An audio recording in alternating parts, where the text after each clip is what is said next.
नमस्कार दोस्तों, उषा की आवाज चैनल में आप सभी का स्वागत है। हमारी आज की कहानी है मेरे पापा को छोड़ दो। सड़क के किनारे छोटी सी झुग्गी के बाहर छुटकी खेल रही थी। शाम होने को आई थी। वह अपने पापा का इंतजार कर रही थी। छुटकी की माँ 2 साल पहले बीमारी में चल बसी। उस समय छुटकी 6 साल की थी। तब से पापा जो थोड़ा बहुत कमाते थे उससे ज्यादा शराब में उड़ा देते थे। सुबह देर से उठते थे, फिर रेहड़ी पर थोड़े से फल लेकर गली गली बेचने निकल जाते थे। आज बहुत देर हो चली थी। छुटकी को खाना भी बनाना था। सुबह उसने अपने पापा से कहा था, बापू घर में खाने को कुछ ना है, शाम को राशन लेते आइयो। लाखन ने छुटकी की तरफ गुस्से से देखा और कहा, अपनी माँ को खा गई, अब मुझे भी खा जा। जब देखो खाना खाना करती रहती है। छुटकी चुप रह गई। इसी तरह शाम तक वह भूखी रही। कुछ खाने को जो नहीं था। शाम को अगर उसके पापा कुछ ले आए तो वह पका लेगी, नहीं तो उनके सोने के बाद उनकी रेहड़ी में से एक फल चुराकर खा लेगी। पिछली बार ऐसा करते देख लाखन ने उसे बहुत मारा था, लेकिन पेट की भूख के आगे कहाँ कुछ दिखता है। आज पापा को देर हो गई थी। अब तक तो आ जाते थे। कई आशंकाएं छुटकी के मन में उठ रही थी। कहीं पीकर किसी से झगड़ा तो नहीं कर लिया, या फिर कहीं पीने बैठे हों, घर आने का होश ही नहीं हो। बहुत देर हो जाने पर छुटकी झुग्गी का पर्दा लगाकर पास वाले बनवारी चाचा के पास गई। उसने बोला, चाचा बापू अभी तक नहीं आए। बनवारी बोला, अरे बेटी उसका तो रोज का काम है, कहीं पीकर पड़ा होगा। तू चिंता मत कर, मैं अभी दुकान बढ़ाकर उसे देखने जाता हूँ, तू घर जा। ऐसे अंधेरे में अकेले मत घूम। बनवारी का एक छोटा सा पान का खोखा था। वह लाखन का बचपन का दोस्त था। छुटकी अपनी झोपड़ी में वापस आ जाती है। अंधेरा होने लगा था। उसने लैंप जलाकर रख दिया और पापा का इंतजार करने लगी। भूख के मारे बुरा हाल था, लेकिन खाने के लिए कुछ नहीं था। कुछ देर बाद बनवारी चाचा दौड़ते हुए आए और बोले, छुटकी छुटकी। क्या हुआ चाचा, बापू कहाँ हैं? छुटकी ने जल्दी से पूछा। बनवारी चाचा ने जो बताया उसे सुनकर छुटकी के होश उड़ गए। उन्होंने बताया, बेटी दोपहर को पुलिस वाले बाजार से सारी रेहड़ी उठाकर ले गए, जिसमें तेरे बापू की भी थी। 2 घंटे बाद तेरा बापू शराब पीकर थाने जाकर हंगामा करने लगा। दरोगा को गुस्सा आ गया, उसने उसे बंद कर दिया। यह सुनकर छुटकी रोने लगी। बनवारी चाचा ने कहा, बेटी एक काम कर, मेरे साथ मेरे घर चल, यहाँ अकेली कैसे रहेगी, वहीं चाची के पास सो जाना। हो सकता है पुलिस वाले कल तक तेरे बापू को छोड़ दें। छुटकी ने आंसू पोंछते हुए कहा, नहीं चाचा, मैं पुलिस चौकी जाती हूँ, पता नहीं पुलिस वाले बापू के साथ क्या सलूक करेंगे। यह कहकर छुटकी लैंप बुझाकर झुग्गी का पर्दा डालने लगी और फिर तेजी से पुलिस चौकी की ओर चल दी। बनवारी चाचा उस 8 साल की बच्ची को देखते रह गए। बच्चे कितनी जल्दी बड़े हो जाते हैं। तभी उन्होंने आवाज लगाई, रुक छुटकी, मैं भी आ रहा हूँ। लेकिन छुटकी ने कुछ नहीं सुना। वह तेज कदमों से पुलिस चौकी की ओर चल दी।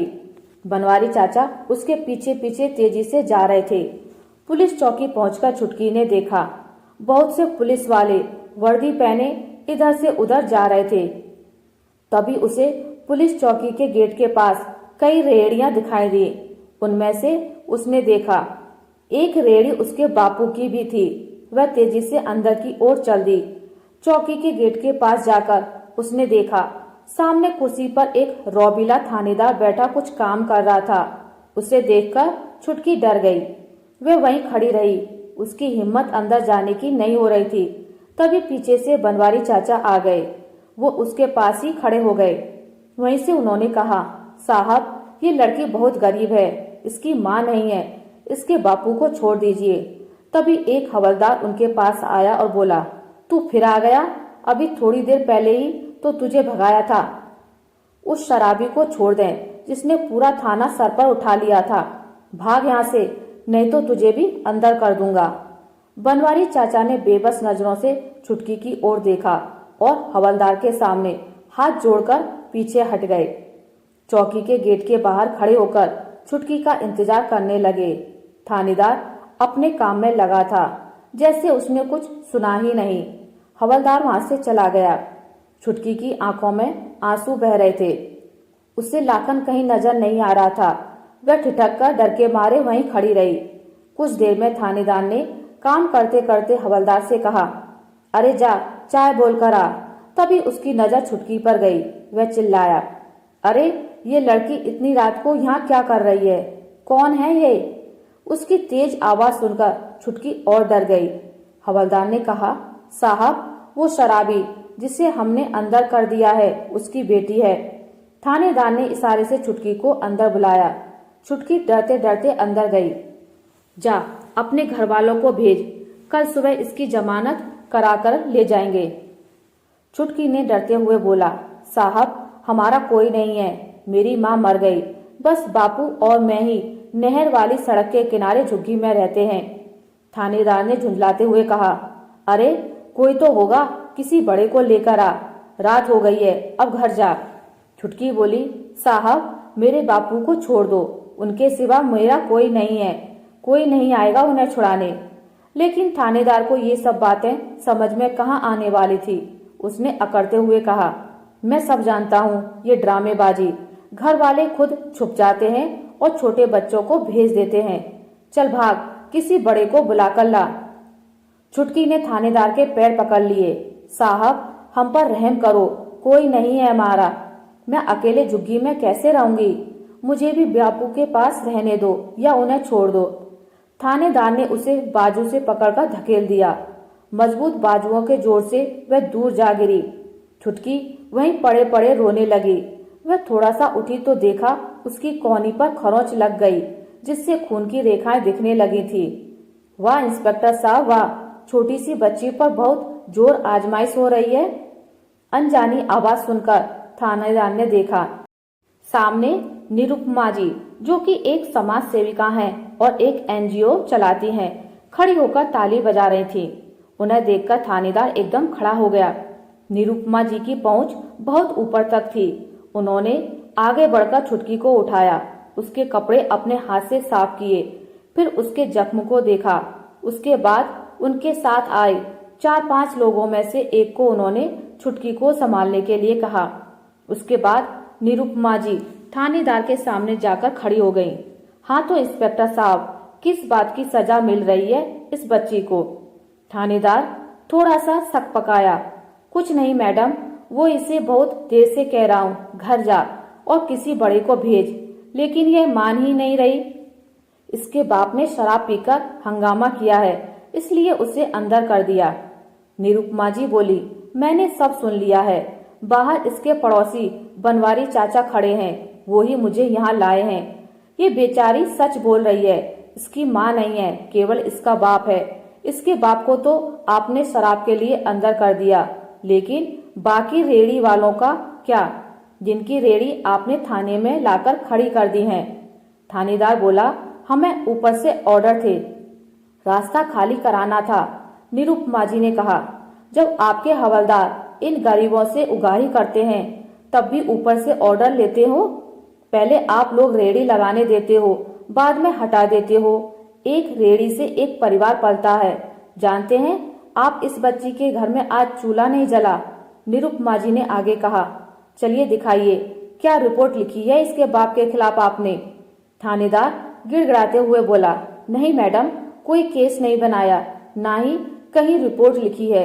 वो तो बस ऐसे ही सबक सिखाने के लिए बंद कर दिया है। निरुपमा जी बोली, पाटिल जी, SHO साहब को फोन लगाकर कहो यहाँ पहुंचे, मैंने बुलाया है। थानेदार बोला, मैडम उन्हें क्यों परेशान करती हैं, मैं अभी उसे छोड़ देता हूँ। हवलदार लाखन को ले आ। लाखन को थानेदार के सामने लाया गया। अब तक उसका नशा भी उतर चुका था। निरुपमा जी बोली, शर्म नहीं आती तुझे? देख इस बच्ची की हालत, भूखी प्यासी तुझे छुड़ाने के लिए थानेदार के पैरों में पड़ी थी। लाखन बोला, मैडम एक ही तो हमारी रोजी रोटी थी, उसे भी ये उठा लाए। आपको पता है सारे फल भी इन्होंने फेंक दिए। निरुपमा जी बोली, शराब पीने के लिए तेरे पास पैसे हैं, इस भूखी बच्ची के लिए नहीं है। लाखन बोला, मैडम मुझे माफ कर दीजिए, आगे से ऐसा नहीं होगा। निरुपमा जी ने कहा, हाँ तो इंस्पेक्टर साहब, इनका तो जो नुकसान हुआ है इसकी भरपाई कौन करेगा? थानेदार कोई जवाब न दे सका। निरुपमा जी ने कहा, सबका जब्त किया सामान वापस करो, लेकिन मैं आपको छोड़ूंगी नहीं। आगे आपको इसका जवाब देना होगा। यह कहकर वह छुटकी को लेकर थाने से बाहर आ गई। उन्होंने बाहर बेंच पर छुटकी को बिठा दिया। फिर अपने एक कार्यकर्ता को कुछ समझाया। निरुपमा जी छुटकी के बराबर में बैठ गई और बोली, बेटा स्कूल जाते हो? छुटकी ने ना में सर हिलाया। निरुपमा जी ने कहा, सुन लाखन, कल से छुटकी पढ़ने जाएगी। इसका सारा खर्चा हमारी संस्था उठाएगी। तुझे राशन दे रही हूँ और कुछ पैसे भी। कल से ढंग से फल लाकर बेचना। मेरे कार्यकर्ता और मैं समय समय पर आते रहेंगे। अब अगर तूने शराब पी तो तुझे अंदर करा दूंगी। तभी उनका कार्यकर्ता राशन और छुटकी के लिए खाना लाया। निरुपमा जी ने छुटकी को खाना खिलाया। उसके बाद लाखन और छुटकी राशन रेहड़ी पर रखकर अपनी झुग्गी की ओर चल दिए। बनवारी चाचा जो बाहर खड़े ये सब देख रहे थे, वो भी साथ में चल दिए। घर आकर लाखन ने कहा, बेटी मुझे माफ कर दे। आज के बाद कभी शराब नहीं पीऊंगा। तूने मेरे लिए बहुत कष्ट उठाया। छुटकी फूट फूट कर रोने लगी। उसका डर अब उसकी आंखों से बह रहा था। बनवारी चाचा बोले, इसे ढंग से पाल ले लाखन, बहुत हिम्मत वाली है तेरी बच्ची। अकेले थानेदार से भिड़ गई। मेरी तो सिट्टी पिट्टी ही गुम हो गई थी। लाखन ने छुटकी के आंसू पोंछे और उसे गले से लगा लिया।